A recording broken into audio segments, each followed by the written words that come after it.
বঙাইগাঁও জিলাৰ সৃজন গ্ৰামত CMLৰ উদ্যোগত প্ৰশিক্ষণ কাৰ্যসূচী। সৃজন গ্ৰাম শিক্ষা খণ্ডৰ অন্তৰ্গত GM নাৰিকলা মজলীয়া বিদ্যালয়ত কালি centre for micro' finance and লাইভলিহুডৰ উদ্যোগত দিনজোৰা কাৰ্যসূচীৰে এক প্ৰশিক্ষণ শিবিৰ অনুষ্ঠিত হৈ যায়। প্ৰশিক্ষণ কাৰ্যসূচীৰ শুভাৰম্ভণি কৰে সৃজন গ্ৰাম শিক্ষা খণ্ডৰ খণ্ড প্ৰাথমিক শিক্ষা বিষয়া নৱজিৎ বায়নে। এই প্ৰশিক্ষণত সৃজন গ্ৰাম শিক্ষা খণ্ডৰ সকলো মণ্ডল সমল কেন্দ্ৰৰ সমন্বয়ক আৰু সমল ব্যক্তিসকলে অংশগ্ৰহণ কৰে। কাৰ্যসূচীৰ আৰম্ভণিতে CMLৰ জিলা সমন্বয়ক অতুল ৰাউনিয়াৰে প্ৰশিক্ষণৰ উদ্দেশ্য ব্যাখ্যা কৰে। CMLৰ ভাষা সমন্বয়ক পাপৰি কলিতাই গ্ৰন্থাগাৰৰ প্ৰয়োগ, কিতাপ নিৰ্বাচন আৰু গ্ৰন্থ পঢ়াৰ বিভিন্ন দিশ সম্পৰ্কে আলোকপাত কৰি গ্ৰন্থই কিদৰে ছাত্ৰ ছাত্ৰীৰ শিক্ষণত প্ৰভাৱ পেলায় তাক ব্যাখ্যা কৰে। উল্লেখযোগ্য যে তেওঁলোকে ভাষাগত বিকাশৰ ক্ষেত্ৰত গ্ৰন্থাগাৰ ভিত্তিক পাঠ্যক্ৰমৰ জৰিয়তে বুনিয়াদী সাক্ষৰতা আৰু সাংখ্যিকতা আৰু বিদ্যালয় বহিৰ্ভূত শিশুসকলৰ বাবে বিশেষভাৱে সহায় কৰি আহিছে। নমস্কাৰ, আমাৰ CML আমাৰ গ্ৰুপটোৱে বঙাইগাঁও জিলাৰ সৃজন গ্ৰাম শিক্ষা খণ্ডত কাম কৰি আছে ওতঃপ্ৰোতভাৱে।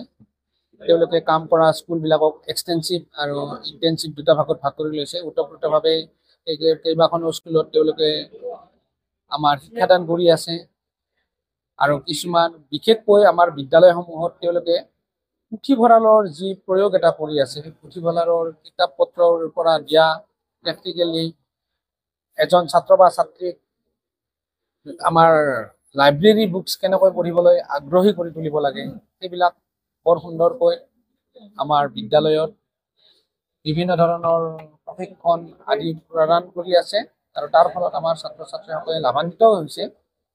কিন্তু আমি যিমানখিনি আগুৱাব লাগিছিল সেইখিনি আমি আগুৱাব পৰা নাই। আমাৰ চেলেঞ্জ যিখন বহুতো চেলেঞ্জ আছে, সেই চেলেঞ্জখিনি আমি নোহোৱা কৰিব লাগিব। আমি চেলেঞ্জখিনি লৈ আগুৱাই যাব লাগিব। আৰু আজি আমাৰ CRCC সকলৰ লগত তেওঁলোকৰ এখন সভা অনুষ্ঠিত কৰা হ'ল আৰু এই সভাত গোটেইখিনি আমাৰ বিষয়বস্তু আলোচনা কৰা হ'ল আৰু এই সন্দৰ্ভত আমাৰ ডাটা কিমানখিনি আছে সেইখিনি আপুনি জনাই দিব। আমাৰ centre for micro' finance and livelihood CML যিটো সংস্থা, এইটো এটা স্বেচ্ছাসেৱী সংস্থা। স্বেচ্ছাসেৱী সংস্থাই অসমৰ 3টা ব্লকত বিশেষকৈ কাম কৰি আছে। তামোলপুৰ, সৃজন গ্ৰাম আৰু বালিজানা শিক্ষা খণ্ডত কাম কৰি আছে। 150 মুঠতে 450খন স্কুলত কাম কৰি আছে প্ৰাথমিক বিদ্যালয়ত। আৰু আমাৰ বিহু মহোদয়ে কোৱা মতে আমি বিশেষকৈ বুনিয়াদী সাক্ষৰতা আৰু যিটো সাংখ্যিকতা এই বিষয়ত আমি কাম কৰি আছোঁ আৰু বিশেষ গুৰুত্ব দিছোঁ আমি বিদ্যালয় পুথিভঁৰাল। গতিকে সৰ্বমুঠ 450খন স্কুলত আমি কাম কৰি আছোঁ গোটেই অসমতে 3টা ব্লকত। আৰু এই ইয়াতে প্ৰাথমিক পৰ্যায়ত বিদ্যালয় পুথিভঁৰালে কিদৰে বুনিয়াদী সাক্ষৰতা, আমি FLN বুলি যিটো কনচেপ্ট কয়, FLN বুনিয়াদী সাক্ষৰতা আৰু সাংখ্যিকতা বিকাশত কি সহায় কৰিব পাৰে সেই দিশত আমি চেষ্টা কৰি আছোঁ। আমাৰ প্ৰতিটো ব্লকতে আমাৰ 15জনকৈ শিক্ষা সহায়ক আছে। তেওঁলোকে বিদ্যালয়ত যায়, গৈ পেলাই তাত বিভিন্ন ধৰণৰ কাৰ্যকলাপবিলাক তেওঁলোকে শিক্ষকসকলৰ আগত প্ৰদৰ্শন কৰে আৰু আমি কিছু সংখ্যক শিশুৰ বাবে উপযোগী কিতাপো আমি বিতৰণ কৰিছোঁ। পঢ়াৰ লগতে এক্টিভিটিবিলাকো আমি তাত কাৰ্যকলাপবিলাকো আমি প্ৰদৰ্শন কৰা হয় আমাৰ ফালৰ পৰা। আজিৰ যিখন সভা অনুষ্ঠিত হ'ল ইয়াত সৃজন গ্ৰাম ব্লকত, বিশেষকৈ ইয়াৰ CRCC আৰু BRP সকল যি আছে এই ব্লকত, CRCC BRP সকলক মাতি আনি আমাৰ কাম কাজৰ বিষয়ে আমি তেওঁলোকৰ পৰা মতামত বিচাৰিলোঁ। তেওঁলোকৰ পৰা আমি সঁহাৰি বিচাৰিলোঁ, কেনেকুৱা ধৰণৰ তেওঁলোকৰ মতামত বা আমি কি ধৰণে কাম কৰিছোঁ তেওঁলোকক আমি বুজাবলৈ চেষ্টা কৰিলোঁ।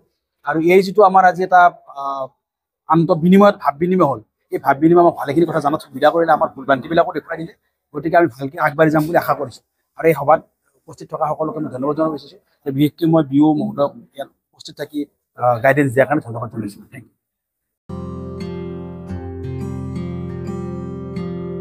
অভয়াপুৰীৰ পৰা Tapan Rajbongshi report, news time 3।